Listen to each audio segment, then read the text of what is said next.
ਵਾਹਿਗੁਰੂ ਸਾਹਿਬ ਜੀ। ਇੱਕ ਓੰਕਾਰ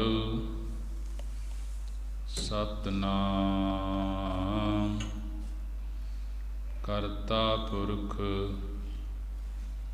ਨਿਰਭਉ ਨਿਰਵੈਰ ਅਕਾਲ ਮੂਰਤ ਅਜੂਨੀ ਸੈਭੰ ਗੁਰ ਪ੍ਰਸਾਦ ਜਾਪ ਆਦਿ ਸੱਚ ਜੁਗਾਦਿ ਸੱਚ ਹੈ ਭੀ ਸੱਚ ਨਾਨਕ ਹੋਸੀ ਭੀ ਸੱਚ। ਸੁਣੀ ਅਰਦਾਸ ਸੁਆਮੀ ਮੇਰਾ ਸਰਬ ਕਲਾ ਬਣ ਆਈ। ਪ੍ਰਗਟ ਭਈ ਸਗਲੇ ਜੁਗ ਅੰਤਰ ਗੁਰੂ ਨਾਨਕ ਕੀ ਵਡਿਆਈ। ਸਤਿਨਾਮ ਵਾਹਿਗੁਰੂ ਸਾਹਿਬ ਜੀ। ਗੌੜੀ ਗੁਆਰੇਰੀ ਮਹੱਲਾ ਪਹਿਲਾ। ਸੁਖ ਮੰਗਤ ਦੁਖ ਆਗਲ ਹੋਏ, ਸਗਲ ਬਿਕਾਰੀ ਹਾਰ ਪਰੋਏ। ਸੁਖ ਮੰਗਤ ਦੁਖ ਆਗਲ ਹੋਏ, ਸਗਲ ਬਿਕਾਰੀ ਹਾਰ ਪਰੋਏ। ਏਕ ਬਿਨਾ ਝੂਠੇ ਮੁਕਤ ਨਾ ਹੋਏ, ਕਰ ਕਰ ਕਰਤਾ ਵੇਖੈ ਸੋਏ। ਤ੍ਰਿਸ਼ਨਾ ਅਗਨ ਸ਼ਬਦ ਬੁਝਾਏ, ਦੂਜਾ ਭਰਮ ਸਹਿਜ ਸੁਭਾਏ। ਗੁਰਮਤਿ ਨਾਮ ਹਿਰਦੈ ਵਸਾਏ, ਸਾਚੀ ਬਾਣੀ ਹਰ ਗੁਣ ਗਾਏ। ਤਨ ਮੈਂ ਸਾਚੋ ਗੁਰਮੁਖ ਭਾਉ, ਨਾਮ ਬਿਨਾ ਨਾਹੀ ਨਿਜ ਠਾਉ। ਪ੍ਰੇਮ ਪਰਾਇਣ ਪ੍ਰੀਤਮ ਰਾਉ, ਨਾਦਰ ਕਰੇ ਤਾਂ ਬੂਝੈ ਨਾਉ। ਮਾਇਆ ਮੋਹ ਸਰਬ ਜੰਜਾਲਾ, ਮਨ ਮੁਖ ਕੁਚੀਲ ਕੁਸ਼ਿਤ ਬਿਕਰਾਲਾ। ਸਤਿਗੁਰ ਸੇਵੇ ਚੂਕੈ ਜੰਜਾਲਾ, ਅੰਮ੍ਰਿਤ ਨਾਮ ਸਦਾ ਸੁਖ ਨਾਲਾ। ਗੁਰਮੁਖ ਬੂਝੈ ਏਕ ਲਿਵ ਲਾਏ, ਨਿਜ ਘਰ ਵਾਸੈ ਸਾਚ ਸਮਾਏ। ਜੰਮਣ ਮਰਨਾ ਠਾਕ ਰਹਾਏ, ਪੂਰੇ ਗੁਰ ਤੇ ਇਹ ਮਤ ਪਾਏ। ਕਥਨੀ ਕਥੋ ਨ ਆਵੈ ਔਰ, ਗੁਰ ਪੁੱਛ ਦੇਖਿਆ ਨਾਹੀ ਦਰ ਹੋਰ। ਦੁਖ ਸੁਖ ਭਾਣੈ ਤਿਸੈ ਰਜਾਏ, ਨਾਨਕ ਨੀਚ ਕਹੈ ਲਿਵ ਲਾਏ। ਦੁਖ ਸੁਖ ਭਾਣੈ ਤਿਸੈ ਰਜਾਏ, ਨਾਨਕ ਨੀਚ ਕਹੈ ਲਿਵ ਲਾਏ। ਵਾਹਿਗੁਰੂ ਜੀ ਕਾ ਖਾਲਸਾ, ਵਾਹਿਗੁਰੂ ਜੀ ਕੀ ਫਤਿਹ। ਜੁਗੋ ਜੁਗ ਅਟਲ ਚਵਰ ਤਖਤ ਦੇ ਮਾਲਕ, ਲੋਕ ਪਰਲੋਕ ਦੇ ਰਾਖੇ, ਜਾਹਰਾ ਜਹੂਰ ਹਾਜਰਾ ਹਜੂਰ ਸਰਬ ਕਲਾ ਭਰਪੂਰ ਜਾਗਦੀ ਜੋਤ।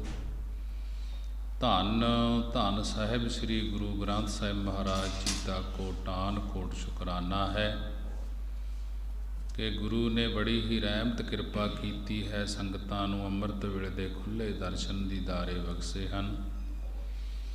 ਆਓ ਅੰਮ੍ਰਿਤ ਵੇਲੇ ਦੀ ਸੰਭਾਲ ਕਰਦੇ ਹੋਏ ਧੰਨ ਧੰਨ ਸਾਹਿਬ ਸ੍ਰੀ ਗੁਰੂ ਗ੍ਰੰਥ ਸਾਹਿਬ ਮਹਾਰਾਜ ਜੀ ਦੇ ਦਰਸ਼ਨ ਦੀਦਾਰੇ ਕਰਦੇ ਹੋਏ ਗੁਰੂ ਦਰਬਾਰ ਦੇ ਅੰਦਰ ਹਾਜ਼ਰੀਆਂ ਭਰਦੇ ਹੋਏ ਮਨਵਿਰਤੀਆਂ ਨੂੰ ਇਕਾਗਰ ਕਰਦੇ ਹੋਏ ਗੁਰੂ ਦੀ ਬਾਣੀ ਦੀ ਵਿਚਾਰ ਸ਼ਰਵਣ ਕਰਦੇ ਹੋਏ ਸਾਹਿਬ ਸ੍ਰੀ ਗੁਰੂ ਗ੍ਰੰਥ ਸਾਹਿਬ ਮਹਾਰਾਜ ਜੀ ਨੂੰ ਸੀਸ ਝੁਕਾਉਂਦੇ ਹੋਏ ਸਾਰੀ ਸੰਗਤ ਗੱਜ ਕੇ ਫਤਿਹ ਬੁਲਾਉਣਾ ਕਰੀਏ ਜੀ।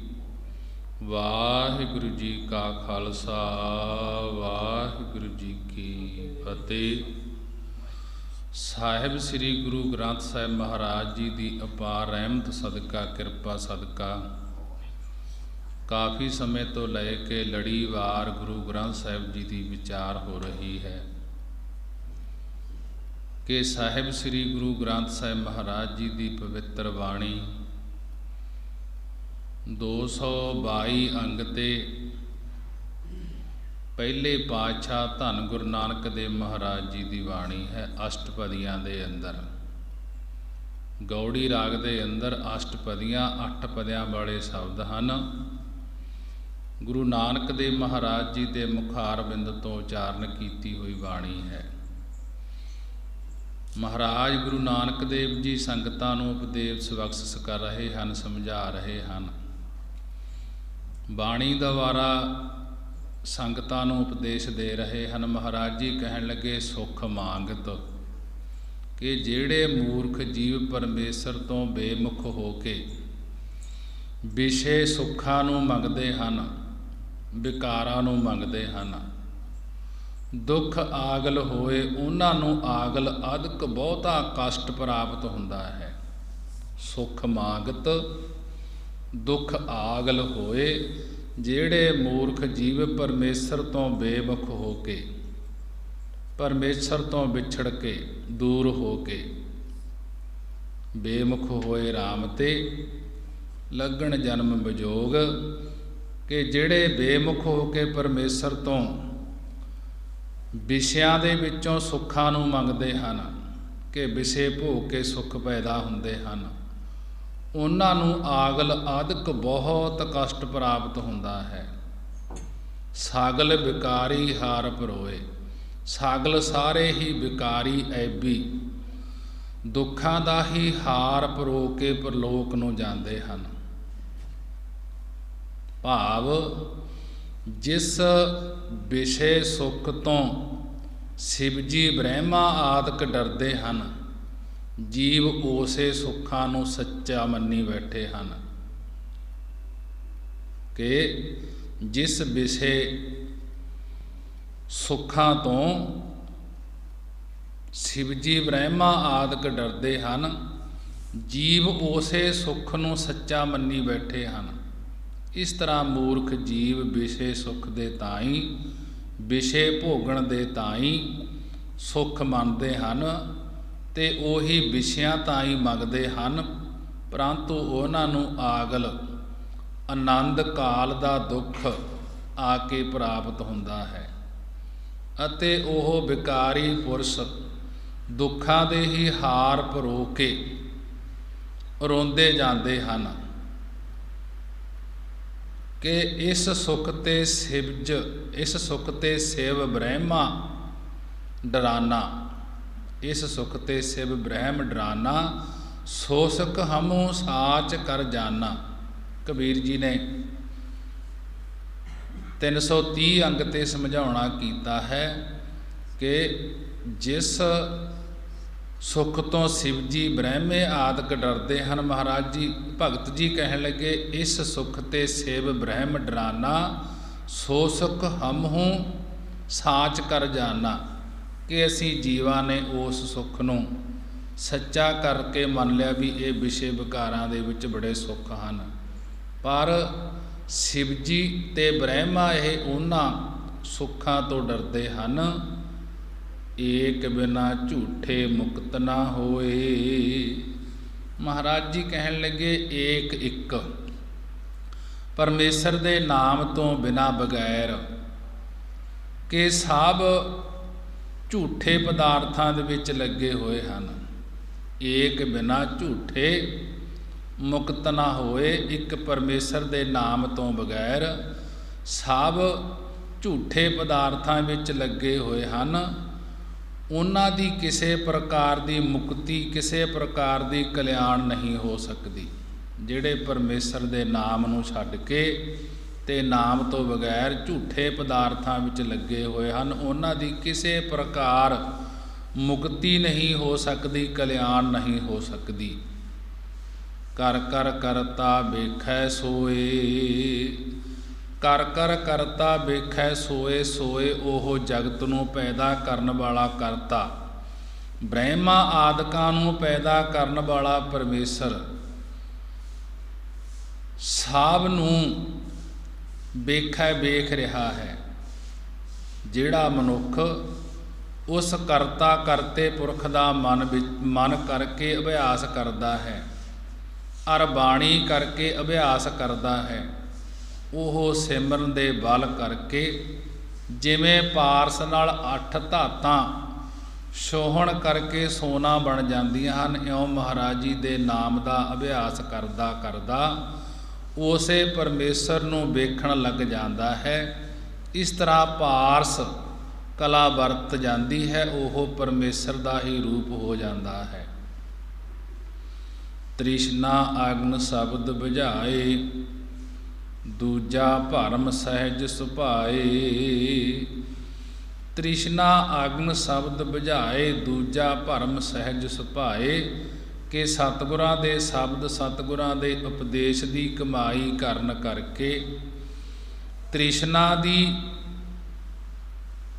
ਪਰਬਲ ਇੱਛਾ ਰੂਪੀ ਅੱਗ ਨੂੰ ਗੁਰੂ ਜੀ ਹਿਰਦੇ ਵਿੱਚੋਂ ਬੁਝਾ ਦਿੰਦੇ ਹਨ। ਤ੍ਰਿਸ਼ਨਾ ਅਗਨ ਸ਼ਬਦ ਬੁਝਾਏ, ਸਤਿਗੁਰਾਂ ਦੇ ਸ਼ਬਦ, ਸਤਿਗੁਰਾਂ ਦੇ ਉਪਦੇਸ਼ ਦੀ ਕਮਾਈ ਕਰਕੇ ਕਿ ਤ੍ਰਿਸ਼ਨਾ ਦੀ ਪਰਬਲ ਇੱਛਾ, ਕਿ ਤ੍ਰਿਸ਼ਨਾ ਦੀ ਅੱਗ ਨੂੰ ਗੁਰੂ ਜੀ ਹਿਰਦੇ ਵਿੱਚੋਂ ਬੁਝਾ ਦਿੰਦੇ ਹਨ। ਜੇ ਇਹ ਜੀਵ ਸਤਿਗੁਰਾਂ ਦੇ ਸ਼ਬਦ ਦੀ ਕਮਾਈ ਕਰੇਗਾ, ਉਦੋਂ ਹੀ ਦੂਜਾ ਭਰਮ ਸਹਿਜ ਸੁਭਾਏ, ਉਦੋਂ ਹੀ ਦੂਜਾ ਦਵੈਸ ਭਾਵ ਅਤੇ ਭਰਮ ਸੰਸੇ ਆਦਿਕ ਸਹਿਜ ਸੁਭਾਏ ਸੁਤੇ ਸਿੱਧ ਹੀ ਨਾਸ ਹੋ ਜਾਂਦੇ ਹਨ। ਜੇ ਇਹ ਜੀਵ ਸਤਿਗੁਰਾਂ ਦੇ ਸ਼ਬਦ ਦੀ ਕਮਾਈ ਕਰੇ ਕਿ ਉਸ ਪਰਮੇਸ਼ਰ ਦੇ ਨਾਮ ਨੂੰ ਜਪੇ ਤੇ ਗੁਰਬਾਣੀ ਦੇ ਭਾਵ ਨੂੰ ਹਿਰਦੇ ਵਿੱਚ ਵਸਾਏ, ਤਾਂ ਇਸ ਦੇ ਜਿਹੜੇ ਭਰਮ ਹਨ, ਸੰਸੇ ਹਨ, ਉਹ ਸੁਤੇ ਸਿੱਧ ਹੀ ਨਾਸ ਹੋ ਜਾਂਦੇ ਹਨ। ਗੁਰਮਤਿ ਨਾਮ ਹਿਰਦੈ ਵਸਾਏ, ਸਾਚੀ ਬਾਣੀ ਹਰ ਗੁਣ ਗਾਏ। ਗੁਰਮਤਿ ਸਤਿਗੁਰਾਂ ਦੀ ਸਿੱਖਿਆ ਦੁਆਰਾ ਗੁਰਮਤੀਆ ਬਣ ਕੇ, ਗੁਰੂ ਦੀ ਮੱਤ 'ਤੇ ਚੱਲਣ ਵਾਲਾ ਬਣ ਕੇ ਪਰਮੇਸ਼ਰ ਦੇ ਨਾਮ ਨੂੰ ਹਿਰਦੈ ਵਸਾਏ, ਹਿਰਦੇ ਵਿੱਚ ਵਸਾਉਣਾ ਕਰੇ। ਗੁਰਮਤਿ ਨਾਮ ਹਿਰਦੈ ਵਸਾਏ, ਕਿ ਗੁਰਮਤਿ ਸਤਿਗੁਰਾਂ ਦੀ ਸਿੱਖਿਆ ਦੁਆਰਾ ਗੁਰਮਤੀਆ ਬਣ ਕੇ ਪਰਮੇਸ਼ਰ ਦੇ ਨਾਮ ਨੂੰ ਹਿਰਦੇ ਵਿੱਚ ਵਸਾਉਣਾ ਕਰੇ। ਕਿ ਸਿੱਧ ਕਹਿਣ ਲੱਗੇ, ਹੇ ਮਹਾਰਾਜ ਗੁਰਮਤਿ ਕੀ ਹੁੰਦੀ ਹੈ? ਮਹਾਰਾਜ ਜੀ ਕਹਿਣ ਲੱਗੇ, ਸਾਚੀ ਬਾਣੀ ਹਰ ਗੁਣ ਗਾਏ। ਕਿ ਹੇ ਭਾਈ ਸਾਚੀ ਸੱਚੀ ਬਾਣੀ ਦੁਆਰਾ ਹਰੀ ਅਕਾਲ ਪੁਰਖ ਦੇ ਗੁਣ ਸਿਫਤਾਂ ਧਾਈ ਗਾਉਣਾ ਕਰੇ। ਇਹ ਗੁਰਮਤਿ ਹੈ ਕਿ ਜੋ ਸੱਚੀ ਬਾਣੀ ਹੈ, ਕਿ ਉਸ ਬਾਣੀ ਦੁਆਰਾ ਹਰੀ ਅਕਾਲ ਪੁਰਖ ਦੇ ਗੁਣਾਂ ਨੂੰ ਗਾਉਣਾ ਕਰੇ, ਸਿਫਤਾਂ ਨੂੰ ਗਾਉਣਾ ਕਰੇ। ਇਹ ਗੁਰਮਤਿ ਹੈ ਕਿ ਗੁਰੂ ਦੀ ਸਿੱਖਿਆ ਹੈ, ਜਿਹੜੀ ਬਾਣੀ ਹੈ, ਉਸ ਬਾਣੀ ਦੁਆਰਾ ਗੁਰੂ ਦੀ ਸਿੱਖਿਆ ਲੈ ਕੇ ਕਿ ਹਰੀ ਅਕਾਲ ਪੁਰਖ ਦੀਆਂ ਸਿਫਤਾਂ ਕਰੇ ਤੇ ਉਸ ਦੇ ਗੁਣਾਂ ਨੂੰ ਗਾਉਣਾ ਕਰੇ। ਇਹੋ ਹੀ ਗੁਰਮਤਿ ਹੈ। ਤਨ ਮੈਂ ਸਾਚੋ ਗੁਰਮੁਖ ਭਾਉ, ਨਾਮ ਬਿਨਾ ਨਾਹੀ ਨਿਜ ਠਾਉ। ਮਹਾਰਾਜ ਜੀ ਕਹਿਣ ਲੱਗੇ ਕਿ ਤਨ ਮੈਂ ਸਾਚੋ ਗੁਰਮੁਖ ਭਾਉ। ਗੁਰਮੁਖ ਜਨ ਆਪਣੇ ਤਨ ਸਰੀਰ ਵਿੱਚ ਸੱਚੇ ਪਰਮੇਸ਼ਰ ਦਾ ਭਾਉ ਪ੍ਰੇਮ ਧਾਰਨ ਕਰਦੇ ਹਨ, ਗਿਆਨ ਧਾਰਨ ਕਰਦੇ ਹਨ। ਧਨ ਮੈਂ ਸਾਚੋ ਗੁਰਮੁਖ ਭਾਓ, ਗੁਰਮੁਖ ਜਨ ਗੁਰਮੁਖ ਸੇਵਕ ਜਨ। ਆਪਣੇ ਸਰੀਰ ਆਪਣੇ ਤਨ ਵਿੱਚ ਸੱਚੇ ਪਰਮੇਸ਼ਰ ਦਾ ਭਾਵ ਪ੍ਰੇਮ ਗਿਆਨ ਧਾਰਨ ਕਰਦੇ ਹਨ ਅਤੇ ਨਾਮ ਬਿਨਾ ਨਾਹੀ ਨਿਜ ਠਾਉ, ਕਿ ਪਰਮੇਸ਼ਰ ਦੇ ਨਾਮ ਤੋਂ ਬਗੈਰ ਸਰੂਪ ਰੂਪੀ ਤੁਰਿਆ ਰੂਪੀ ਥਾਂ ਕਿਸੇ ਨੂੰ ਪ੍ਰਾਪਤ ਨਹੀਂ ਹੋ ਸਕਦੀ। ਜੋ ਪਰਮੇਸ਼ਰ ਦੇ ਚਰਨਾਂ ਦੇ ਵਿੱਚ ਜਗ੍ਹਾ ਮਿਲਣੀ ਹੈ, ਪਰਮੇਸ਼ਰ ਹਿਰਦੇ ਵਿੱਚ ਵਸਣਾ ਹੈ, ਕਿ ਪਰਮੇਸ਼ਰ ਦੀ ਪ੍ਰਾਪਤੀ ਹੋਣੀ ਹੈ, ਉਹ ਪਰਮੇਸ਼ਰ ਦੇ ਨਾਮ ਤੋਂ ਬਗੈਰ ਨਿਜ ਸਰੂਪ ਰੂਪੀ ਥਾਂ ਕਿਸੇ ਨੂੰ ਪ੍ਰਾਪਤ ਨਹੀਂ ਹੋ ਸਕਦੀ। ਪ੍ਰੇਮ ਪਰਾਇਣ ਪ੍ਰੀਤਮ ਰਾਉ, ਨਾਦਰ ਕਰੇ ਤਾਂ ਬੂਝੈ ਨਾਉ। ਜਿਹੜੇ ਵਾਹਿਗੁਰੂ ਦੇ ਪ੍ਰੇਮ ਪਿਆਰ ਦੇ ਪਰਾਇਣ ਆਸਰੇ ਰਹਿੰਦੇ ਹਨ, ਪ੍ਰੇਮ ਪਰਾਇਣ ਪ੍ਰੀਤਮ ਰਾਉ, ਜਿਹੜੇ ਵਾਹਿਗੁਰੂ ਦੇ ਪਿਆਰ ਦੇ ਆਸਰੇ ਰਹਿੰਦੇ ਹਨ, ਪ੍ਰੀਤਮ ਰਾਉ, ਉਹਨਾਂ ਨੂੰ ਰਾਉ ਪ੍ਰਕਾਸ਼ ਸਰੂਪ ਵਾਹਿਗੁਰੂ ਪ੍ਰੀਤਮ ਪਿਆਰਾ ਪ੍ਰਾਪਤ ਹੁੰਦਾ ਹੈ। ਪ੍ਰੇਮ ਪਰਾਇਣ ਪ੍ਰੀਤਮ ਰਾਉ, ਜਿਹੜੇ ਵਾਹਿਗੁਰੂ ਦੇ ਪ੍ਰੇਮ ਹੁੰਦਾ ਹੈ, ਪਿਆਰ ਦੇ ਪਰਾਇਣ ਹੁੰਦਾ ਹੈ, ਆਸਰੇ ਰਹਿੰਦੇ ਹਨ। ਜਿਹੜੇ ਵਾਹਿਗੁਰੂ ਦੇ ਪਿਆਰ ਦੇ ਆਸਰੇ ਰਹਿੰਦੇ ਹਨ, ਉਹਨਾਂ ਨੂੰ ਪ੍ਰੀਤਮ ਰਾਉ ਪ੍ਰਕਾਸ਼ ਸਰੂਪ ਵਾਹਿਗੁਰੂ ਪ੍ਰੀਤਮ ਅਤਿਅੰਤ ਪਿਆਰਾ ਪ੍ਰਾਪਤ ਹੁੰਦਾ ਹੈ। ਜਿਹੜੇ ਵਾਹਿਗੁਰੂ ਨਾਲ ਪਿਆਰ ਕਰਦੇ ਹਨ, ਉਹਨਾਂ ਦੇ ਰਾਜਾ ਸਰੂਪ ਪ੍ਰੀਤਮ ਪਰਮੇਸ਼ਰ ਪਰਾਇਣ ਹੋ ਜਾਂਦਾ ਹੈ, ਅਧੀਨ ਹੋ ਜਾਂਦਾ ਹੈ, ਵਸ ਹੋ ਜਾਂਦਾ ਹੈ। ਜੇਕਰ ਨਦਰੇ ਕਰੇ ਤਾਂ ਬੂਝੈ ਨਾਉ, ਜੇਕਰ ਸਤਿਗੁਰੂ ਨਦਰ ਕਿਰਪਾ ਦ੍ਰਿਸ਼ਟੀ ਕਰਨ ਤਾਂ ਇਹ ਜੀਵ ਪਰਮੇਸ਼ਰ ਦੇ ਨਾਮ ਨੂੰ ਬੁੱਝ ਲੈਂਦਾ ਹੈ, ਸਮਝ ਲੈਂਦਾ ਹੈ। ਜੇਕਰ ਪਰਮੇਸ਼ਰ ਪੂਰਬਲੇ ਪੁੰਨਾਂ ਦਾ ਪ੍ਰੇਰਿਆ ਹੋਇਆ ਕਿਰਪਾ ਦ੍ਰਿਸ਼ਟੀ ਕਰੇ ਤਾਂ ਮਨੁੱਖ ਗੁਰਾਂ ਦੀ ਸ਼ਰਨ ਵਿੱਚ ਆਉਂਦਾ ਹੈ। ਸ਼ਰਨ ਵਿੱਚ ਆ ਕੇ ਗੁਰਾਂ ਤੋਂ ਪਰਮੇਸ਼ਰ ਦੇ ਨਾਮ ਨੂੰ ਪੁੱਛਣਾ ਕਰੇ ਤਾਂ ਫਿਰ ਇਹ ਨਾਮ ਦੁਆਰਾ ਨਾਮੀ ਨੂੰ ਬੁੱਝ ਲੈਂਦਾ ਹੈ, ਜਾਣ ਲੈਂਦਾ ਹੈ। ਮਾਇਆ ਮੋਹ ਸਰਬ ਜੰਜਾਲਾ, ਮਨਮੁਖ ਕੁਚੀਲ ਕੁਚਿਤ ਬਿਕਰਾਲਾ। ਮਹਾਰਾਜ ਜੀ ਕਹਿਣ ਲੱਗੇ, ਮਾਇਆ ਮੋਹ ਸਰਬ ਜੰਜਾਲਾ, ਜਿਹੜਾ ਮਾਇਆ ਛਲ ਰੂਪੀ ਪਦਾਰਥਾਂ ਸੰਸਾਰ ਦਾ ਮੋਹ ਸਨੇਹ ਹੈ, ਕਿ ਜਿਹੜਾ ਮਾਇਆ ਹੈਗੀ ਹੈ ਛਲ ਰੂਪੀ, ਕਿ ਜਾਂ ਪਦਾਰਥ ਹਨ ਜਾਂ ਸੰਸਾਰ ਦਾ ਮੋਹ ਹੈ, ਸਨੇਹ ਹੈ। ਸਰਬ ਜੰਜਾਲਾ, ਇਹ ਸਰਬ ਸਾਰਾ ਜੰਜਾਲ ਬੰਧਨ ਹੀ ਹਨ। ਮਾਇਆ ਮੋਹ ਸਰਬ ਜੰਜਾਲਾ, ਜਿਹੜਾ ਮਾਇਆ ਦਾ ਮੋਹ ਹੈ, ਪਦਾਰਥਾਂ ਦਾ ਮੋਹ ਹੈ, ਸੰਸਾਰ ਦਾ ਮੋਹ ਹੈ, ਇਹ ਸਾਰਾ ਜੰਜਾਲਾ ਬੰਧਨ ਹੀ ਹਨ। ਮਨਮੁਖ ਕੁਚੀਲ ਕੁਛਿਤ ਬਿਕਰਾਲਾ, ਕਿ ਮਨਮੁਖ, ਕਿ ਗੁਰਮਤ ਤੋਂ ਉਲਟ ਮਨਮਤ ਨੂੰ ਧਾਰਨ ਵਾਲੇ, ਗੁਰਮਤ ਤੋਂ ਉਲਟ ਕੇ ਗੁਰੂ ਦੀ ਮੱਤ ਨੂੰ ਛੱਡ ਕੇ ਮਨ ਮੱਤ ਨੂੰ ਧਾਰਨ ਕਰਨ ਵਾਲੇ ਮਨੁੱਖ ਇੰਦਰੀਆਂ ਕਰਕੇ ਕੁਚੀਲ ਮਲੀਨ ਰਹਿੰਦੇ ਹਨ ਅਤੇ ਕੁਸ਼ਿਤ ਖੋਟੀ ਬੁੱਧ ਰੂਪ ਧਰਤੀ ਹੋਣ ਕਰਕੇ ਵਿਕਰਾਲਾ ਭਿਆਨਕ ਹੋ ਰਹੇ ਹਨ। ਕਿ ਉਹਨਾਂ ਦਾ ਹਿਰਦਾ ਰੂਪੀ ਧਰਤੀ ਜਿਹੜੀ ਹੈ ਖੋਟੀ ਬੁੱਧੀ ਹੋਣ ਕਰਕੇ ਭਿਆਨਕ ਹੋ ਰਹੀ ਹੈ। ਮਨਮੁਖ ਤਨ ਕਰਕੇ ਕੁਚੀਲ ਅਪਵਿੱਤਰ ਹੁੰਦੇ ਹਨ, ਮੈਲੇ ਹੁੰਦੇ ਹਨ, ਗੰਦੇ ਹੁੰਦੇ ਹਨ, ਤੇ ਕੁਸ਼ਿਤ ਨਿੰਦਕ ਕਰਮ ਕਰਨੇ ਕਰਕੇ ਵਿਕਰਾਲਾ ਭਿਆਨਕ ਹੋ ਰਹੇ ਹਨ। ਨਿੰਦਿਆ ਕਰ ਰੂਪੀ ਭਿਆਨਕ ਕੰਮ ਕਰਦੇ ਹਨ, ਜਿਹੜੇ ਗੁਰਮਤਿ ਨੂੰ ਛੱਡ ਕੇ ਉਲਟ ਆਪਣੇ ਮਨ ਦੇ ਮਗਰ ਲੱਗ ਕੇ ਮਨੁੱਖ ਇੰਦਰੀਆਂ ਕਰਕੇ ਕੁਚੀਲ ਰਹਿੰਦੇ ਹਨ। ਮਹਾਰਾਜ ਜੀ ਕਹਿਣ ਲੱਗੇ, ਉਹ ਨਿੰਦਕ ਕਰਮ ਕਰਨੇ ਕਰਕੇ ਭਿਆਨਕ ਹੋ ਰਹੇ ਹਨ। ਨਿੰਦਿਆ ਕਰ ਰੂਪੀ ਭਿਆਨਕ ਕੰਮ ਕਰਦੇ ਹਨ। ਸਤਿਗੁਰ ਸੇਵੇ ਚੂਕੈ ਜੰਜਾਲਾ, ਅੰਮ੍ਰਿਤ ਨਾਮ ਸਦਾ ਸੁਖ ਨਾਲਾ। ਮਹਾਰਾਜ ਜੀ ਕਹਿਣ ਲੱਗੇ, ਜੇਕਰ ਸਤਿਗੁਰ ਗੁਰੂ ਸਾਹਿਬ ਜੀ ਦੀ ਸੇਵਾ ਭਗਤੀ ਸੇਵਨ ਕਰੇ ਤਾਂ ਇਸ ਦੇ ਸਾਰੇ ਜੰਜਾਲ ਬੰਧਨ ਕੱਟੇ ਜਾ ਸਕਦੇ ਹਨ।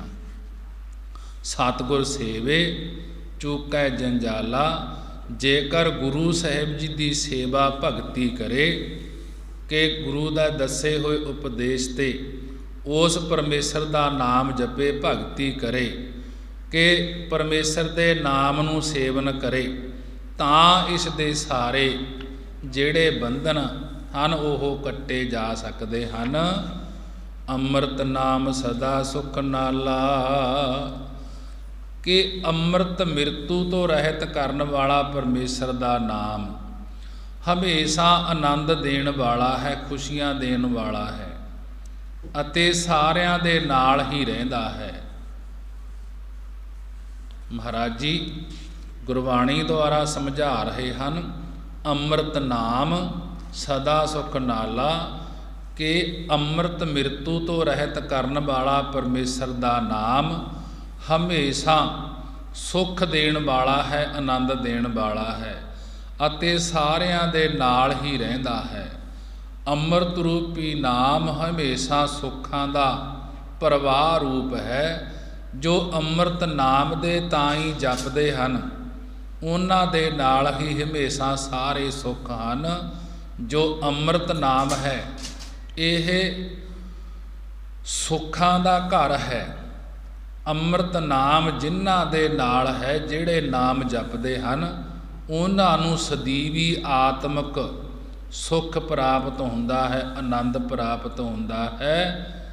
ਗੁਰਮੁਖ ਬੂਝੈ ਏਕ ਲਿਵ ਲਾਏ, ਨਿਜ ਘਰ ਬਾਸੈ ਸਾਚ ਸਮਾਏ। ਗੁਰਮੁਖ ਬੂਝੈ ਏਕ ਲਿਵ ਲਾਏ, ਜਿਹੜੇ ਗੁਰਮੁਖ ਜਨ ਗੁਰ ਉਪਦੇਸ਼ ਨੂੰ ਬੁੱਝੈ ਸਮਝ ਕੇ ਇੱਕ ਪਰਮੇਸ਼ਰ ਦੇ ਨਾਮ ਵਿੱਚ ਲਿਵ ਬਿਰਤੀ ਨੂੰ ਲਾਉਂਦੇ ਹਨ। ਗੁਰਮੁਖ ਬੂਝੈ ਏਕ ਲਿਵ ਲਾਏ, ਜਿਹੜੇ ਗੁਰਮੁਖ ਜਨ ਗੁਰ ਉਪਦੇਸ਼ ਦੁਆਰਾ ਕਿ ਇੱਕ ਪਰਮੇਸ਼ਰ ਦੇ ਨਾਮ ਨੂੰ ਸਮਝ ਲੈਂਦੇ ਹਨ, ਉਸ ਦੇ ਵਿੱਚ ਬਿਰਤੀ ਨੂੰ ਲਾਉਂਦੇ ਹਨ। ਨਿਜ ਘਰ ਵਾਸੈ ਸਾਚ ਸਮਾਏ, ਉਹ ਨਿਜ ਤੁਰੀਆ ਪਦ ਰੂਪੀ ਘਰ ਵਿੱਚ ਵਸਦੇ ਹਨ ਅਤੇ ਸੱਚ ਸਰੂਪ ਵਿੱਚ ਸਮਾ ਜਾਂਦੇ ਹਨ, ਉਸ ਪਰਮੇਸ਼ਰ ਵਿੱਚ ਸਮਾ ਜਾਂਦੇ ਹਨ। ਨਿਜ ਘਰ ਵਾਸੈ ਸਾਚ ਸਮਾਏ, ਕਿ ਸੱਚੇ ਨਾਮ ਵਿੱਚ ਸਮਾਉਣ ਵਾਲੇ ਨਿਜ ਆਪਣੇ ਸਰੂਪ ਰੂਪੀ ਘਰ ਵਿੱਚ ਵਸਦੇ ਹਨ। ਨਿਜ ਸਾਧ ਸੰਗਤ ਰੂਪੀ ਘਰ ਵਿੱਚ ਪਰਮੇਸ਼ਰ ਵਸਦਾ ਹੈ। ਇਉਂ ਜਾਣ ਕੇ ਗੁਰਮੁਖ ਜਨ ਸੱਚੇ ਵਿੱਚ ਹੀ ਸਮਾ ਜਾਂਦੇ ਹਨ। ਲੀਨ ਭਇਓ ਗੋਬਿੰਦ ਸਿਉ, ਜਿਉ ਪਾਣੀ ਸੰਗ ਪਾਣੀ, ਕਿ ਉਹ ਪਰਮੇਸ਼ਰ ਦੇ ਵਿੱਚ ਐ ਸਮਾ ਜਾਂਦੇ ਹਨ, ਇੱਕ ਮਿੱਕ ਹੋ ਜਾਂਦੇ ਹਨ, ਜਿਵੇਂ ਪਾਣੀ ਦੇ ਵਿੱਚ ਪਾਣੀ ਸਮਾ ਜਾਂਦਾ ਹੈ। ਮਹਾਰਾਜ ਜੀ ਅੱਗੇ ਸਮਝਾ ਰਹੇ ਹਨ, ਜੰਮਣ ਮਰਨਾ ਠਾਕ ਰਹਾਏ, ਪੂਰੇ ਗੁਰ ਤੇ ਇਹ ਮਤ ਪਾਏ। ਜਿਹੜਾ ਜਨਮ ਲੈ ਕੇ ਸੰਸਾਰ ਵਿੱਚ ਆਉਣਾ ਸੀ, ਜੰਮਣ ਮਰਨਾ, ਜਿਹੜਾ ਜਨਮ ਲੈ ਕੇ ਸੰਸਾਰ ਵਿੱਚ ਆਉਣਾ ਸੀ ਅਤੇ ਮਰਨਾ, ਮਰ ਕੇ ਪਰਲੋਕ ਨੂੰ ਜਾਣਾ ਸੀ, ਇਹਨਾਂ ਦੋਨਾਂ ਨੂੰ ਪੂਰੇ ਗੁਰ ਤੇ ਇਹ ਮਤ ਪਾਏ।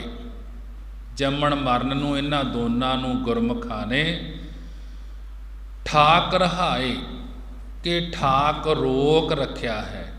ਜੰਮਣ ਮਰਨਾ ਠਾਕ ਰਹਾਏ, ਜਿਹੜਾ ਜਨਮ ਲੈ ਕੇ ਸੰਸਾਰ ਵਿੱਚ ਆਉਣਾ ਸੀ ਅਤੇ ਮਰਨਾ, ਮਰ ਕੇ ਪਰਲੋਕ ਨੂੰ ਜਾਣਾ ਸੀ, ਇਹਨਾਂ ਦੋਨਾਂ ਨੂੰ ਗੁਰਮੁਖਾਂ ਨੇ ਠਾਕ ਰਹਾਏ, ਰੋਕ ਰੱਖਿਆ ਹੈ। ਪੂਰੇ ਗੁਰ ਤੇ ਇਹ ਮਤ ਪਾਏ, ਇਹ ਮਤ, ਇਹ ਸਿੱਖਿਆ ਉਹਨਾਂ ਨੇ ਪੂਰਨ ਗੁਰੂ ਸਾਹਿਬ ਜੀ ਤੋਂ ਹੀ ਪ੍ਰਾਪਤ ਕੀਤੀ ਹੈ ਕਿ ਉਹਨਾਂ ਨੇ ਆਪਣਾ ਜਨਮ ਮਰਨ ਨਿਵਰਤ ਕਰ ਲਿਆ ਹੈ। 223 ਅੰਗ ਤੇ ਮਹਾਰਾਜ ਜੀ ਅੱਗੇ ਸਮਝਾ ਰਹੇ ਹਨ, ਕਥਨੀ ਕਥੋ ਨਾ ਆਵੈ ਔਰ, ਗੁਰ ਪੁੱਛ ਦੇਖਿਆ ਨਾਹੀ ਦਰ ਹੋਰ। ਹੇ ਭਾਈ, ਹੋਰ ਜੋ ਕਥਨੀਆਂ ਜੋ ਕਥਾ ਨੂੰ ਕਥਨ ਕਰੀ ਜਾਈਏ, ਕਥਨੀ ਕਰੋ ਕਿ ਹੇ ਭਾਈ, ਹੋਰ ਜੋ ਕਥਨੀਆਂ ਕਥਾ ਨੂੰ ਕਥਨ ਕਰੀ ਜਾਈਏ, ਉਸ ਦੀਆਂ ਕਥਾਵਾਂ ਦਾ ਓੜਕ ਨਹੀਂ ਆਉਂਦਾ। ਕਥਨੀ ਕਰੋ ਨਾ ਆਵੈ ਔਰ ਨੂੰ ਕਿਹਾ ਓੜਕ, ਕਿ ਹੇ ਭਾਈ ਹੋਰ ਜੋ ਕਥਨੀਆਂ ਨੂੰ ਕਥਨ ਕਰੀ ਜਾਈਏ, ਉਸ ਦੀਆਂ ਕਥਾਵਾਂ ਦਾ ਓੜਕ ਨਹੀਂ ਆਉਂਦਾ। ਸਤਿਗੁਰੂ ਜੀ ਫਿਰ ਕੀ ਕਰੀਏ ਜੇ ਕਥਨੀਆਂ ਕਰਨ ਨਾਲ ਓੜਕ ਨਹੀਂ ਆਉਂਦਾ? ਤਾਂ ਮਹਾਰਾਜ ਜੀ ਕਹਿਣ ਲੱਗੇ, ਗੁਰ ਪੂਛ ਦੇਖਿਆ ਨਾਹੀ ਦਰ ਹੋਰ। ਮਹਾਰਾਜ ਜੀ ਗੁਰੂ ਨਾਨਕ ਦੇਵ ਜੀ ਕਹਿਣ ਲੱਗੇ, ਹੇ ਭਾਈ, ਅਸੀਂ ਸਤਿਗੁਰੂ ਸਾਹਿਬ ਜੀ ਤੋਂ ਪੁੱਛ ਕਰਕੇ ਵੇਖਣਾ ਕੀਤਾ ਹੈ ਕਿ ਉਸ ਦੇ ਸਤ ਸੰਗਤ ਰੂਪੀ ਦਰਵਾਜ਼ੇ ਤੋਂ ਬਿਨਾਂ ਹੋਰ ਕੋਈ ਦਰ ਉਸ ਦੀ ਪ੍ਰਾਪਤੀ ਕਰਾਉਣ ਵਾਲਾ ਨਹੀਂ ਹੈ। ਮਹਾਰਾਜ ਜੀ ਨੇ ਵੱਡਾ ਫੈਸਲਾ ਦੇ ਦਿੱਤਾ ਹੈ ਕਿ ਕਥਨੀ ਕਥੋ ਨਾ ਆਵੈ ਔਰ, ਗੁਰ ਪੂਛ ਦੇਖਿਆ ਨਾਹੀ ਦਰ ਹੋਰ। ਹੇ ਭਾਈ, ਜੋ ਕਥਨੀਆਂ ਕਰਨੀਆਂ ਹਨ ਉਸ ਦੀਆਂ ਕਥਾਵਾਂ ਦਾ ਓੜਕ ਨਹੀਂ ਆਉਂਦਾ। ਸਤਿਗੁਰੂ ਜੀ ਕਹਿਣ ਲੱਗੇ, ਹੇ ਭਾਈ, ਅਸੀਂ ਸਤਿਗੁਰੂ ਸਾਹਿਬ ਜੀ ਤੋਂ ਪੁੱਛ ਕਰਕੇ ਵੇਖਣਾ ਕੀਤਾ ਹੈ ਕਿ ਉਸ ਦੇ ਸਤ ਸੰਗਤ ਰੂਪੀ ਦਰਵਾਜ਼ੇ ਤੋਂ ਬਿਨਾਂ ਹੋਰ ਕੋਈ ਦਰ ਉਸ ਦੀ ਪ੍ਰਾਪਤੀ ਕਰਾਉਣ ਵਾਲਾ ਨਹੀਂ ਹੈ। ਦੁੱਖ ਸੁਖ ਭਾਣੈ ਤਿਸੈ ਰਜਾਏ, ਨਾਨਕ ਨੀਚ ਕਹੈ ਲਿਵ ਲਾਏ। ਮਹਾਰਾਜ ਜੀ ਕਹਿਣ ਲੱਗੇ, ਹੇ ਭਾਈ, ਜੋ ਦੁੱਖ ਗਾਮ ਕਸ਼ਟ ਸੁਖ ਆਨੰਦ ਖੁਸ਼ੀਆਂ ਪ੍ਰਾਪਤ ਹੋਣੇ ਹਨ, ਜੋ ਦੁੱਖ ਪ੍ਰਾਪਤ ਹੋਣੇ ਹਨ ਜਾਂ ਸੁਖ ਪ੍ਰਾਪਤ ਹੋਣੇ ਹਨ, ਇਹ ਸਭ ਤਿਸੈ ਰਜਾਏ, ਉਸੇ ਪਰਮੇਸ਼ਰ ਦੀ ਰਜਾ ਵਿੱਚ ਹੈ। ਦੁੱਖ ਸੁਖ ਭਾਣੈ ਤਿਸੈ ਰਜਾਏ। ਹੇ ਭਾਈ, ਜੋ ਦੁੱਖ ਤੇ ਸੁਖ ਪ੍ਰਾਪਤ ਹੋਣੇ ਹਨ, ਇਹ ਸਭ ਤਿਸੈ ਰਜਾਏ, ਕਿ ਉਸੇ ਪਰਮੇਸ਼ਰ ਦੀ ਰਜਾ ਵਿੱਚ ਹੈ। ਇਸ ਲਈ ਸਦਾ ਉਸ ਦੇ ਭਾਣੇ, ਸਦਾ ਉਸ ਦੇ ਹੁਕਮ ਵਿੱਚ ਰਹਿਣਾ ਚਾਹੀਦਾ ਹੈ। ਜੋ ਉਸ ਪਰਮੇਸ਼ਰ ਦਾ ਹੁਕਮ ਹੈ, ਭਾਣਾ ਹੈ, ਉਸ ਦੇ ਵਿੱਚ ਰਹਿਣਾ ਚਾਹੀਦਾ ਹੈ। ਇਹ ਉਸੇ ਪਰਮੇਸ਼ਰ ਦੀ ਰਜਾ ਹੈ ਕਿ ਸੁੱਖ ਤੇ ਦੁੱਖ ਉਸ ਪਰਮੇਸ਼ਰ ਦੇ ਹੁਕਮ ਅਨੁਸਾਰ ਹੀ ਮਿਲਦੇ ਹਨ। ਨਾਨਕ ਨੀਚ ਕਹੈ ਲਿਵ ਲਾਏ। ਸਤਿਗੁਰੂ ਜੀ ਕਥਨ ਕਰਦੇ ਹਨ ਕਿ ਪਰਮੇਸ਼ਰ ਅੱਗੇ ਇਸ ਪ੍ਰਕਾਰ ਬੇਨਤੀ ਕਰੋ ਕਿ ਹੇ ਪਰਮੇਸ਼ਰ, ਮੇਰੇ ਨੀਚ ਮੇਰੇ ਮਾੜੇ ਖਿਆਲਾਂ ਵਾਲੇ ਗਰੀਬ ਦੀ ਬਿਰਤੀ ਤੁਸੀਂ ਆਪਣੇ ਨਾਮ ਵਿੱਚ ਲਗਾਉਣਾ ਕਰੋ। ਜੇਕਰ ਬਿਰਤੀ ਲੱਗ ਗਈ ਹੈ ਤਾਂ ਵੀ ਹੰਕਾਰ ਨਾ ਕਰੋ, ਸਗੋਂ ਆਪਣੇ ਆਪ ਨੂੰ ਸਭ ਤੋਂ ਨੀਚ ਨੀਵਾਂ ਕਹਿਣਾ ਕਰੋ। ਮਹਾਰਾਜ ਜੀ ਕਹਿਣ ਲੱਗੇ, ਨਾਨਕ ਨੀਚ ਕਹੈ ਲਿਵ ਲਾਏ। ਸਤਿਗੁਰੂ ਗੁਰੂ ਨਾਨਕ ਦੇਵ ਮਹਾਰਾਜ ਜੀ ਕਥਨ ਕਰਦੇ ਹਨ ਕਿ ਪਰਮੇਸ਼ਰ ਦੇ ਅੱਗੇ ਇਸ ਪ੍ਰਕਾਰ ਬੇਨਤੀ ਕਰੋ ਕਿ ਹੇ ਪਰਮੇਸ਼ਰ, ਮੇਰੇ ਨੀਚ ਮੇਰੇ ਮਾੜੇ ਖਿਆਲਾਂ ਵਾਲੇ ਗਰੀਬ ਦੀ ਬਿਰਤੀ ਤੁਸੀਂ ਆਪਣੇ ਨਾਮ ਵਿੱਚ ਲਗਾਉਣਾ ਕਰੋ। ਜੇਕਰ ਮਹਾਰਾਜ ਜੀ ਕਹਿਣ ਲੱਗੇ ਲਿਵ ਬਿਰਤੀ ਲੱਗ ਵੀ ਗਈ ਹੈ ਤਾਂ ਵੀ ਹੰਕਾਰ ਨਾ ਕਰੋ, ਸਗੋਂ ਆਪਣੇ ਆਪ ਨੂੰ ਸਭ ਤੋਂ ਨੀਚ ਨੀਵਾਂ ਹੀ ਕਹਿਣਾ ਕਰੋ। ਗੌੜੀ ਮਹੱਲਾ ਪਹਿਲਾ। ਦੂਜੀ ਮਾਇਆ ਜਗਤ ਚਿਤ ਵਾਸ, ਕਾਮ ਕ੍ਰੋਧ ਅਹੰਕਾਰ ਨਿਵਾਸ। ਦੂਜਾ ਕੌਣ ਕਹਾ ਨਹੀਂ ਕੋਈ। ਸਭ ਮੈਂ ਏਕ ਨਿਰੰਜਨ ਸੋਈ ਰਹਾਉ। ਦੂਜੀ ਦੁਰਮਤ ਆਖੈ ਦੋਏ। ਆਵੈ ਜਾਏ ਮਰ ਦੂਜਾ ਹੋਏ। ਧਰਨ ਗਗਨ ਨਹਿ ਦੇਖੋ ਦੋਏ। ਨਾਰੀ ਪੁਰਖ ਸੁਵਾਈ ਲੋਏ। ਗੌੜੀ ਰਾਗ ਦੇ ਅੰਦਰ ਪਹਿਲੇ ਪਾਤਸ਼ਾਹ ਧੰਨ ਗੁਰੂ ਨਾਨਕ ਦੇਵ ਮਹਾਰਾਜ ਜੀ ਦਾ ਸ਼ਬਦ ਹੈ ਕਿ ਸ੍ਰੀ ਗੁਰੂ ਨਾਨਕ ਦੇਵ ਸਾਹਿਬ ਮਹਾਰਾਜ ਜੀ ਨਾਨਕ ਮੱਤੇ ਵਾਲੇ ਸਥਾਨ ਪਰ ਸਿੱਧਾਂ ਨਾਲ ਚਰਚਾ ਕਰ ਰਹੇ ਸਨ। ਤਾਂ ਇੱਕ ਸਿੱਧ ਨੇ ਪ੍ਰਸ਼ਨ ਕੀਤਾ ਗੁਰੂ ਨਾਨਕ ਦੇਵ ਮਹਾਰਾਜ ਜੀ ਨੂੰ ਕਿ ਮਹਾਰਾਜ ਇੱਕ ਸੰਸਾਰ ਹੈ ਅਤੇ ਇੱਕ ਹੀ ਪਰਮੇਸ਼ਰ ਹੈ, ਫਿਰ ਦੂਜੀ ਚੀਜ਼ ਕਿਉਂ ਪ੍ਰਤੀਤ ਹੁੰਦੀ ਹੈ।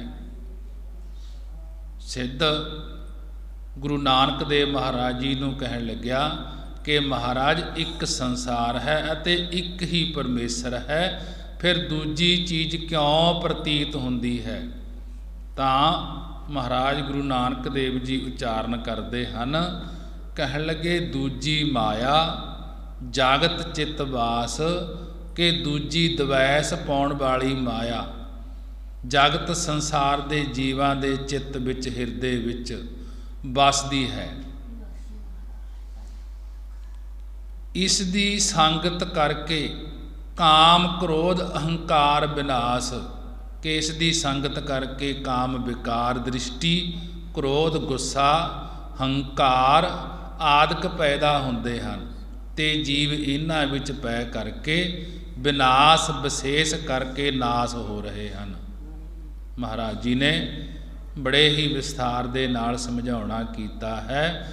ਦੂਜੀ ਮਾਇਆ ਜਗਤ ਚਿੱਤ ਵਾਸ, ਕਾਮ ਕ੍ਰੋਧ ਅਹੰਕਾਰ ਵਿਨਾਸ਼, ਕਿ ਦੂਜੀ ਦਵੈਤ ਪਾਉਣ ਵਾਲੀ ਮਾਇਆ ਸੰਸਾਰ ਦੇ ਜੀਵਾਂ ਦੇ ਚਿੱਤ ਵਿੱਚ ਹਿਰਦੇ ਵਿੱਚ ਵਸਦੀ ਹੈ।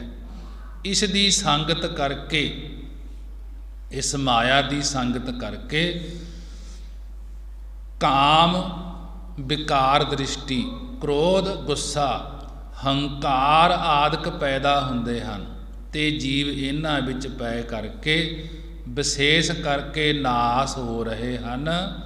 ਦੂਜਾ ਕੌਣ ਕਹਾ ਨਹੀਂ ਕੋਈ, ਸਭ ਮੈਂ ਏਕ ਨਿਰੰਜਨ ਸੋਈ ਰਹਾਉ।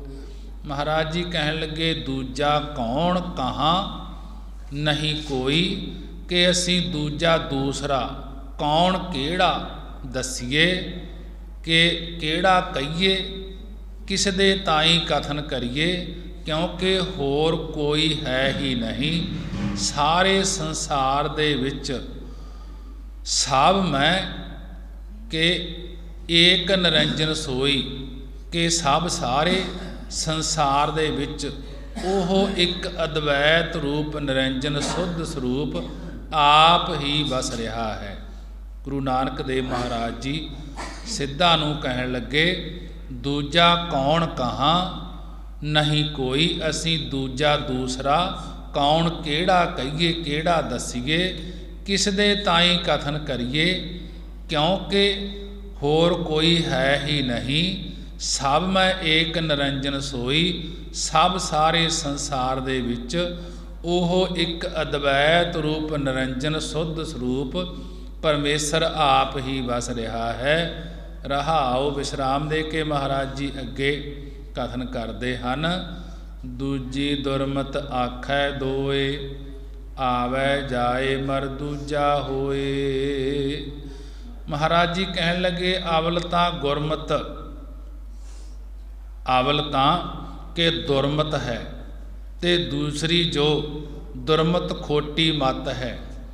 ਜਿਹੜੇ ਇਸ ਵਿੱਚ ਪਏ ਹੋਏ ਹਨ ਉਹ ਦਵੈਸ ਨੂੰ ਹੀ ਆਖਦੇ ਹਨ। ਦੂਜੀ ਦੁਰਮਤ ਆਖੈ ਦੋਏ। ਮਹਾਰਾਜ ਜੀ ਕਹਿਣ ਲੱਗੇ ਅਵਲ ਤਾਂ ਗੁਰਮਤ ਹੈ ਤੇ ਦੂਸਰੀ ਜੋ ਦੁਰਮਤ ਖੋਟੀ ਮਤ ਹੈ, ਇਸ ਵਿੱਚ ਪਏ ਹੋਏ ਉਹ ਦਵੈਸ ਨੂੰ ਹੀ ਆਖਦੇ ਹਨ। ਜਿਨ੍ਹਾਂ ਦੇ ਮਨ ਵਿੱਚ ਦਵੈਸ ਭਾਵ ਹੁੰਦਾ ਹੈ। ਉਹ ਆਵੈ ਜਾਏ ਮਰ ਦੂਜਾ ਹੋਏ, ਉਹ ਜਨਮ ਧਾਰ ਕੇ ਆਵੈ ਆਉਂਦੇ ਹਨ ਅਤੇ ਮਰ ਕਰਕੇ ਜੂਨਾਂ ਵਿੱਚ ਜਾਂਦੇ ਹਨ। ਮਹਾਰਾਜ ਜੀ ਨੇ ਬੜੇ ਹੀ ਵਿਸਤਾਰ ਦੇ ਨਾਲ ਸਮਝਾਉਣਾ ਕੀਤਾ ਹੈ। ਦੂਜੀ ਦੁਰਮਤ ਆਖੈ ਦੋਏ, ਆਵੈ ਜਾਏ ਮਰ ਦੂਜਾ ਹੋਏ। ਮਹਾਰਾਜ ਜੀ ਕਹਿਣ ਲੱਗੇ ਅਵਲ ਤਾਂ ਗੁਰਮਤ ਹੈ ਤੇ ਦੂਸਰੀ ਜੋ ਦੁਰਮਤ ਖੋਟੀ ਮਤ ਹੈ। ਜਿਹੜੇ ਇਸ ਵਿੱਚ ਪਏ ਹੋਏ ਹਨ ਉਹ ਦਵੈਸ ਨੂੰ ਹੀ ਆਖਦੇ ਹਨ, ਦਵੈਸ ਦੇ ਵਿੱਚ ਹੀ ਲੱਗੇ ਹਨ। ਜਿਨ੍ਹਾਂ ਦੇ ਮਨ ਵਿੱਚ ਦਵੈਸ ਭਾਵ ਹੁੰਦਾ ਹੈ ਉਹ ਜਨਮ ਧਾਰ ਕੇ ਆਉਂਦੇ ਹਨ ਅਤੇ ਮਰ ਕਰਕੇ ਜੂਨਾਂ ਵਿੱਚ ਜਾਂਦੇ ਹਨ। ਧਰਨ ਗਗਨ ਨੈ ਦੇਖੋ ਦੋਏ, ਨਾਰੀ ਪੁਰਖ ਸਵਾਈ ਲੋਏ। ਗੁਰੂ ਨਾਨਕ ਦੇਵ ਮਹਾਰਾਜ ਜੀ ਕਹਿਣ ਲੱਗੇ, ਹੇ ਸਿੱਧੋ, ਅਸੀਂ ਤਾਂ ਧਰਨ ਧਰਤੀ ਵਿੱਚ ਅਤੇ ਗਗਨ ਆਕਾਸ਼ ਵਿੱਚ ਦੋਏ ਦਵੈਤ ਨੂੰ ਨਹੀਂ ਦੇਖਦੇ ਹਾਂ। ਧਰਨ ਗਗਨ ਨੈ ਦੇਖੋ ਦੋਏ। ਗੁਰੂ ਨਾਨਕ ਦੇਵ ਮਹਾਰਾਜ ਜੀ ਕਹਿਣ ਲੱਗੇ, ਹੇ ਸਿੱਧੋ, ਅਸੀਂ ਤਾਂ ਧਰਤੀ ਵਿੱਚ ਅਤੇ ਆਕਾਸ਼ ਵਿੱਚ ਦਵੈਤ ਨੂੰ ਨਹੀਂ ਦੇਖਦੇ ਹਾਂ। ਧਰਨ ਜਿਨ੍ਹਾਂ ਦਾ ਗਿਆਨ ਅਵਸਥਾ ਰੂਪੀ ਭੂਮਿਕਾ ਹੈ ਅਤੇ ਜੋ ਗਗਨ ਚਿੰਦਾ ਆਕਾਸ਼ ਵਿੱਚ ਵਿਚਰਨ ਵਾਲੇ ਹਨ ਉਹ ਦੂਜਾ ਕੋਈ ਨਹੀਂ ਵੇਖਦੇ।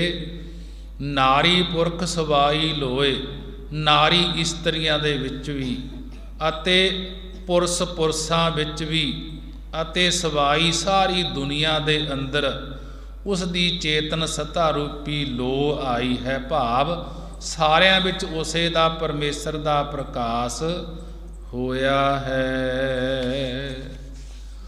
ਰਾਵ ਸਸ ਦੇਖੋ ਦੀਪਕ ਉਜਿਆਲਾ। ਰਾਵ ਹੁੰਦਾ ਸੂਰਜ ਤੇ ਸਸ ਹੁੰਦਾ ਚੰਦਰਮਾ। ਮਹਾਰਾਜ ਜੀ ਕਹਿਣ ਲੱਗੇ ਸੂਰਜ ਚੰਦਰਮਾ ਰੂਪੀ ਬ੍ਰਹਿਮੰਡ ਦੇ ਦੀਪਕ ਦੀਵਿਆਂ ਵਿੱਚ ਵੀ ਉਸੇ ਪਰਮੇਸ਼ਰ ਦਾ ਪ੍ਰਕਾਸ਼ ਅਸੀਂ ਦੇਖਿਆ ਹੈ।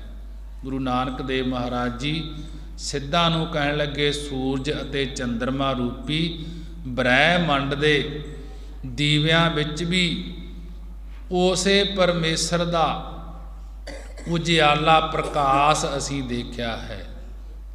ਸੂਰਜ ਦੀ ਨਿਆਈ ਗਿਆਨਵਾਨ ਪੁਰਸ਼ਾਂ ਦੇ ਅੰਦਰ ਵੀ ਅਤੇ ਸੱਸ ਚੰਦਰਮਾ ਦੀ ਨਿਆਈ ਵੈਰਾਗਵਾਨ ਪੁਰਸ਼ਾਂ ਦੇ ਅੰਦਰ ਵੀ ਉਸੇ ਪ੍ਰਕਾਸ਼ ਰੂਪ ਦਾ, ਉਸੇ ਦੀਪਕ, ਉਸੇ ਪ੍ਰਕਾਸ਼ ਰੂਪ ਦਾ ਪ੍ਰਕਾਸ਼ ਦੇਖੀਦਾ ਹੈ। ਸਰਬ ਨਿਰੰਤਰ ਪ੍ਰੀਤਮ ਬਾਲਾ। ਸਰਬ ਨਿਰੰਤਰ ਪ੍ਰੀਤਮ ਬਾਲਾ, ਸਰਬ ਸਾਰਿਆਂ ਵਿੱਚ ਨਿਰੰਤਰ ਇੱਕ ਰਸ ਹੀ ਪ੍ਰੀਤਮ ਪਰਮ ਪ੍ਰੇਮ ਰੂਪ ਵਾਲਾ ਬਹੁਤ ਬਲ ਵਾਲਾ ਪਰਮੇਸ਼ਰ ਵਸ ਰਿਹਾ ਹੈ। ਸਰਬ ਨਿਰੰਤਰ ਪ੍ਰੀਤਮ ਵਾਲਾ, ਸਾਰਿਆਂ ਵਿੱਚ ਇੱਕ ਰਸ ਹੀ ਪ੍ਰੀਤਮ ਪ੍ਰੇਮ ਰੂਪ ਵਾਲਾ ਬਹੁਤ ਬਲ ਵਾਲਾ ਪਰਮੇਸ਼ਰ ਵਸ ਰਿਹਾ ਹੈ। ਕਰ ਕਿਰਪਾ ਮੇਰਾ ਚਿਤ ਲਾਇਆ, ਸਤਿਗੁਰ ਮੋਕੋ ਏਕ ਬੁਝਾਇਆ। ਮਹਾਰਾਜ ਜੀ ਨੇ ਕਿਰਪਾ ਦ੍ਰਿਸ਼ਟੀ ਕਰਕੇ ਮਹਾਰਾਜ ਜੀ ਕਹਿਣ ਲੱਗੇ ਸਾਡਾ ਚਿੱਤ, ਸਾਡਾ ਮਨ ਆਪਣੇ ਸਰੂਪ ਵਿੱਚ ਲਾਉਣਾ ਕੀਤਾ ਹੈ। ਅਕਾਲ ਪੁਰਖ ਨੇ ਮਹਾਰਾਜ ਜੀ ਕਹਿਣ ਲੱਗੇ ਮੇਰੇ ਤਾਈਂ ਏਕ ਅਦਵੈਤ ਸਰੂਪ ਬੁਝਾਇਆ, ਸਮਝਾ ਦਿੱਤਾ ਹੈ। ਏਕ ਨਿਰੰਜਨ ਗੁਰਮੁਖ ਜਾਤਾ, ਦੂਜਾ ਮਾਰ ਸ਼ਬਦ ਪਛਾਤਾ। ਗੁਰਮੁਖ ਜਾਤਾ, ਗੁਰਮਤ ਨੂੰ ਧਾਰਨ ਕਰਨ ਵਾਲੇ ਗੁਰਮਤੀਆਂ ਨੇ ਗੁਰਾਂ ਦੁਆਰਾ ਇੱਕ ਅਦਵੈਤ ਸਰੂਪ ਨਿਰੰਜਨ ਮਾਇਆ ਕਾਲਕ ਤੋਂ ਰਹਿਤ ਸੁੱਧ ਸਰੂਪ ਪਰਮੇਸ਼ਰ ਨੂੰ ਜਾਣ ਲਿਆ ਹੈ। ਏਕ ਨਿਰੰਜਨ ਗੁਰਮੁਖ ਜਾਤਾ ਕਿ ਗੁਰਮੁਖ ਗੁਰਮਤ ਨੂੰ ਧਾਰਨ ਕਰਨ ਵਾਲੇ ਗੁਰਮਤੀਆਂ ਨੇ ਗੁਰਾਂ ਦੁਆਰਾ ਅਦਵੈਤ ਸਰੂਪ ਨਿਰੰਜਨ ਮਾਇਆ ਕਾਲਕ ਤੋਂ ਰਹਿਤ ਸੁੱਧ ਸਰੂਪ ਪਰਮੇਸ਼ਰ ਨੂੰ ਜਾਤਾ ਜਾਣ ਲਿਆ ਹੈ। ਦੂਜਾ ਮਾਰ ਸ਼ਬਦ ਪਛਾਤਾ। ਗੁਰਾਂ ਦੇ ਉਪਦੇਸ਼ ਦੀ ਕਮਾਈ ਕਰਕੇ ਉਹਨਾਂ ਨੇ ਦੂਜਾ ਦਵੈਤ ਭਾਵ ਨੂੰ ਮਾਰ ਕਰਕੇ, ਨਾਸ ਕਰਕੇ ਸ਼ਬਦ ਦੇ ਤਾਈਂ ਬ੍ਰਹਮ ਨੂੰ ਪਛਾਣ ਲਿਆ ਹੈ, ਉਸ ਪਰਮੇਸ਼ਰ ਨੂੰ ਪਛਾਣ ਲਿਆ ਹੈ। ਏਕੋ ਹੁਕਮ ਵਰਤੈ ਸਭ ਲੋਈ। ਸਭ ਸਾਰੀ ਲੋਈ ਲੁਕਾਈ ਲੋਕਾਂ ਦੇ ਵਿੱਚ, ਦੁਨੀਆ ਦੇ ਵਿੱਚ, ਸੰਸਾਰ ਦੇ ਵਿੱਚ ਇੱਕੋ ਪਰਮੇਸ਼ਰ ਦਾ ਹੁਕਮ ਹੀ ਵਰਤ ਰਿਹਾ ਹੈ। ਏਕੋ ਹੁਕਮ ਵਰਤੈ ਸਭ ਲੋਈ। ਸਭ ਸਾਰੀ ਲੋਈ ਲੁਕਾਈ ਵਿੱਚ, ਸਾਰੇ ਸੰਸਾਰ ਵਿੱਚ, ਸਾਰੀ ਦੁਨੀਆ ਵਿੱਚ ਇੱਕੋ ਪਰਮੇਸ਼ਰ ਦਾ ਹੁਕਮ ਹੀ ਵਰਤ ਰਿਹਾ ਹੈ। ਸਾਰੇ ਪ੍ਰਕਾਸ਼ ਰੂਪ ਅਦਵੈਤ ਸਰੂਪ ਬ੍ਰਹਮ ਦਾ ਹੀ ਹੁਕਮ ਵਰਤ ਰਿਹਾ ਹੈ। ਏਕਸ ਤੇ ਸਭ ਓਪਤ ਹੋਈ। ਏਕਸ ਇੱਕ ਹੀ ਪਰਮੇਸ਼ਰ ਤੋਂ ਸਾਰੀ ਸ੍ਰਿਸ਼ਟੀ ਦੀ ਓਪਤ ਉਤਪਤੀ ਪੈਦਾਇਸ਼ ਹੋਈ ਹੈ। ਰਾਹ ਦੋਵੈ ਖਾਸਮ ਏਕੋ ਜਾਣ, ਗੁਰ ਕੈ ਸ਼ਬਦ ਹੁਕਮ ਪਛਾਣ। ਮਹਾਰਾਜ ਜੀ ਕਹਿਣ ਲੱਗੇ ਰਾਹ ਦੋਵੈ ਖਾਸਮ ਏਕੋ ਜਾਣ, ਕਿ ਗੁਰਮਤ ਤੇ ਦੁਰਮਤ, ਆਸਤਕ ਤੇ ਨਾਸਤਕ ਦਾ ਏਕ ਦੇਵਤਿਆਂ ਤੇ ਏਕ ਦੈਂਤਾਂ ਦਾ ਦੋ ਰਸਤੇ ਹਨ। ਗੁਰਮਤ ਦਾ ਤੇ ਦੁਰਮਤ ਦਾ, ਆਸਤਕ ਦਾ ਤੇ ਨਾਸਤਕ ਦਾ, ਤੇ ਏਕ ਦੇਵਤਿਆਂ ਦਾ ਤੇ ਏਕ ਦੈਂਤਾਂ ਦਾ ਦੋ ਰਸਤੇ ਹਨ। ਪਰ ਇਹਨਾਂ ਵਿੱਚ ਅਦਵੈਤ ਸਰੂਪ ਖਸਮ ਮਾਲਕ ਨੂੰ ਵੀ ਜਾਣਨਾ ਕਰੋ। ਗੁਰ ਕੈ ਸ਼ਬਦ ਹੁਕਮ ਪਛਾਣ, ਕਿ ਸਤਿਗੁਰਾਂ ਦੇ ਸ਼ਬਦ, ਸਤਿਗੁਰਾਂ ਦੇ ਉਪਦੇਸ਼ ਦੁਆਰਾ ਉਸੇ ਦਾ ਹੁਕਮ, ਉਸੇ ਦੀ ਆਗਿਆ ਪਛਾਨਣਾ ਕਰੋ। ਗੁਰਾਂ ਦੇ ਉਪਦੇਸ਼ ਦੁਆਰਾ ਹੁਕਮ ਵਿੱਚ ਹੀ ਪਛਾਣ ਲੈ। ਸਾਗਲ ਰੂਪ ਵਰਨ ਮਨ ਮਾਹੀ, ਕਹੋ ਨਾਨਕ ਏਕੋ ਸਲਾਹੀ। ਸਾਗਲ ਰੂਪ ਵਰਨ ਮਨ ਮਾਹੀ, ਕਹੋ ਨਾਨਕ ਏਕੋ ਸਲਾਹੀ। ਸਾਗਲ ਰੂਪ ਵਰਨ, ਕਿ ਸਾਗਲ ਸਾਰੇ ਹੀ ਖਟ ਦਰਸ਼ਨਾ ਤਿੰਨਾਂ ਗੁਣਾਂ ਦੇ ਆਕਾਰ ਹਨ, ਅਤੇ ਵਰਨ ਚਾਰ ਵਰਨ ਖੱਤਰੀ ਬ੍ਰਾਹਮਣ ਸੂਦ ਵੈਸ ਆਦਿਕ। ਮਨ ਮਾਹੀ ਮਨ ਅੰਤਸਕਰਨ ਹਿਰਦੇ ਦੇ ਵਿੱਚ ਹੀ ਕਲਪੇ ਹੋਏ ਹਨ, ਮਿਥਿਆ ਹਨ। ਸਾਰੇ ਰੂਪ ਅਤੇ ਵਰਨ ਆਦਿਕ ਜਿਸ ਮਹਾਰਾਜ ਦੇ ਵਿੱਚ ਹੀ ਕਲਪੇ ਹੋਏ ਹਨ, ਉਸ ਨੂੰ ਮਨ ਦੇ, ਉਸ ਨੂੰ ਚਿੱਤ ਦੇ ਵਿੱਚ ਹੀ ਗ੍ਰਹਿਣ ਕਰੋ। ਕਹੋ ਨਾਨਕ ਏਕੋ ਸਲਾਹੀ। ਸਤਿਗੁਰੂ ਜੀ ਕਥਨ ਕਰਦੇ ਹਨ ਕਿ ਇਸ ਤਰ੍ਹਾਂ ਜਾਣ ਕਰਕੇ ਉਸ ਏਕੋ ਇੱਕ ਅਦਵੈਤ ਸਰੂਪ ਨੂੰ ਹੀ ਸਲਾਹੁਣਾ ਕਰੋ। ਉਸ ਪਰਮੇਸ਼ਰ ਦਾ ਹੀ ਨਾਮ ਜਪਣਾ ਕਰੋ ਜੋ ਹਰੇਕ ਦੇ ਅੰਦਰ ਵਸ ਰਿਹਾ ਹੈ, ਕਿ ਉਸ ਪਰਮੇਸ਼ਰ ਦਾ ਨਾਮ ਜਪ ਕੇ ਲੋਕ ਸੁਖੀਏ ਪਰਲੋਕ ਸਹੇਲੇ ਹੋ ਜਾਈਂਦਾ ਹੈ। ਆਓ ਸਮਾਂ ਹੋ ਚੁੱਕਿਆ ਹੈ। ਗੁਰਬਾਣੀ ਪੜ੍ਹਦਿਆਂ ਤੋਂ, ਵਿਚਾਰਾਂ ਕਰਦਿਆਂ ਤੋਂ ਇੱਕ ਨਹੀਂ ਅਨੇਕਾਂ ਪ੍ਰਕਾਰ ਦੀਆਂ ਭੁੱਲਾਂ ਹੋ ਜਾਂਦੀਆਂ ਹਨ। ਗੁਰੂ ਦੀ ਸੰਗਤ ਗੁਰੂ ਬਖਸ਼ਣਹਾਰ ਹਨ। ਹੋਈਆਂ ਭੁੱਲਾਂ ਦੀ ਖਿਮਾ। ਆਓ 6 ਪੌੜੀਆਂ ਆਨੰਦ ਸਾਹਿਬ ਦਾ ਜਾਪ ਕਰਕੇ ਅਰਦਾਸ ਬੇਨਤੀ ਕਰੀਏ, ਮਹਾਰਾਜ ਕਿਰਪਾ ਕਰਨ।